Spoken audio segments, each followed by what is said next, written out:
The sun dipped low on the horizon, casting long shadows across the vast Wyoming plains, where the earth stretched out like an endless canvas of golden grass and rugged hills. Amos Carter, a man etched by the relentless winds and unforgiving sun of the frontier, reined in his horse by the shallow creek that snaked through his modest ranch. It was 1873, a time when the line between survival and peril was as thin as a knife's edge, and trust was a luxury few could afford. Amos, with his weathered face framed by a graying beard and eyes that had seen too many harsh winters, dismounted slowly, his boots crunching against the dry pebbles. He had come here to fill his canteen, a routine task in this parched land where water was more precious than gold. But as he knelt by the stream, a faint groan pierced the quiet, like the whisper of a ghost carried on the breeze. His hand instinctively went to the Colt revolver holstered at his side, fingers brushing the cool metal as he scanned the surroundings. The sound came again, weaker this time,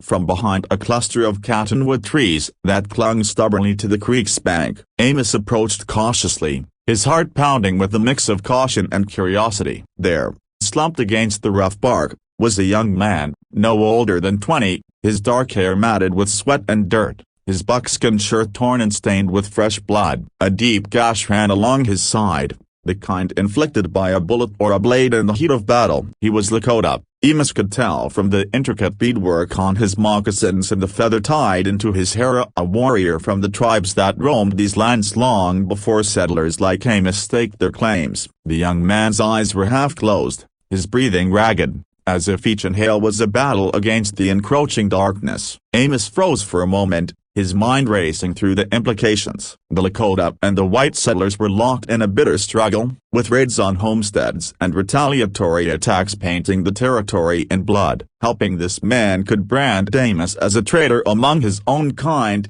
inviting suspicion or worse from the townsfolk in nearby Fort Laramie. Yet, as he looked at the wounded stranger, something stirred within him, a remnant of the humanity that the frontier hadn't entirely eroded. "Can't just leave him to die," Amos muttered to himself, his voice rough like gravel. He uncorked his canteen and knelt beside the Lakota, tilting the vessel to let cool water trickle onto the man's cracked lips. The warrior stirred, coughing slightly as the liquid revived him, his dark eyes fluttering open to meet Amos's gaze. There was no fear in those eyes, only a wary assessment, as if weighing the rancher's intentions. Amos tore a strip from his own faded shirt, pressing it firmly against the wound to staunch the bleeding. "This ain't much, but it'll hold for now," he said, though he doubted the man understood his words. The Lakota winced but didn't resist, his hand weakly clutching the makeshift bandage. Amos sat back on his heels, wiping sweat from his brow. "You got people nearby, kin who can tend to you proper?" The warrior said nothing, his silence a wall as impenetrable as the distant mountains. Amos nodded, respecting the quiet strength. "Rest easy, I'll come back at first light, see if you're still breathing." With that, he stood, casting one last glance before mounting his horse and riding back to his cabin, the weight of his decision settling heavily on his shoulders. That night, sleep eluded Amos like a skittish colt. He lay on his narrow cot, staring at the rough-hewn beams of his ceiling, the flickering light from the oil lamp casting dancing shadows. His ranch was small, a few dozen head of cattle, a sturdy barn, and fields he tilled with back-breaking labor, but it was his, earned through years of sweat after leaving the crowded East behind. Memories flooded his mind, the Civil War battles that had scarred his soul, the loss of his wife to fever on the Oregon Trail, the solitude that had become both companion and curse. Helping the Lakota felt like a small act of defiance against the hatred that simmered on both sides. What if the man died anyway? Or worse, what if his tribe misinterpreted the aid as some ploy? Amos rose before dawn, saddling his horse in the chill air, the stars fading as the sky lightened. He rode back to the creek, half expecting to find a body or nothing at all. But the spot was empty, the ground marked with fresh footprints and the drag of a body moving northward. "Gone," Amos whispered, a mix of relief and unease washing over him. He scanned the horizon, seeing no sign of pursuit or danger, then turned his horse toward home, the morning sun warming his back. As he crested the low hill overlooking his ranch, Amos's blood ran cold. A plume of dust rose in the distance, and through it emerged a line of rider citizens of them, their figures silhouetted against the rising light. Lakota warriors, mounted on swift ponies painted with symbols of war and spirit, their lances and bows at the ready. Amos's hand trembled as he gripped the reins, his mind flashing to stories of massacres and burned homesteads. Had the wounded man spun a tale of capture or harm? Was this vengeance swift and final? He urged his horse forward slowly, keeping his posture open,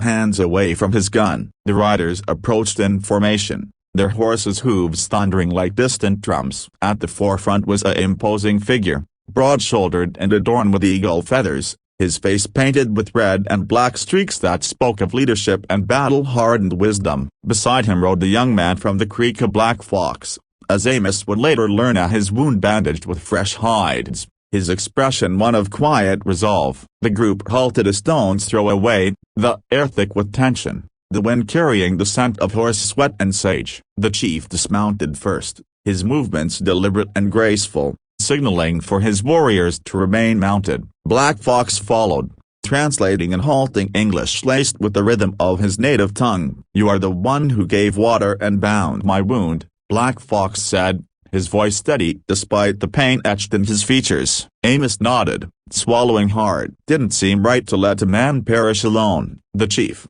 whose name was Red Cloud, a name whispered in fear among settlers, studied Amos with piercing eyes that seemed to see through flesh to the soul beneath. Through Black Fox, he spoke, "In these times, mercy is rare as rain in drought. You did not know my son, yet you offered life where death waited." Why? Amos shifted his weight, choosing his words carefully. "I've seen enough killing in my days. War back east took brothers from me. Fever took my wife. This land's hard enough without it into the graves." Red Cloud nodded slowly, a flicker of understanding crossing his stern face. He raised a hand, and two warriors dismounted, carrying a buffalo robe laden with gifts, finely tanned hides, a quiver of arrows fletched with eagle feathers, pouches of pemmican and sacred herbs. They laid it at Amos's feet, stepping back with bowed heads. "This is our gratitude," Red Cloud said via Black Fox. "You have honored the spirit of the land and its people. We do not forget such acts." Amos stared at the offerings,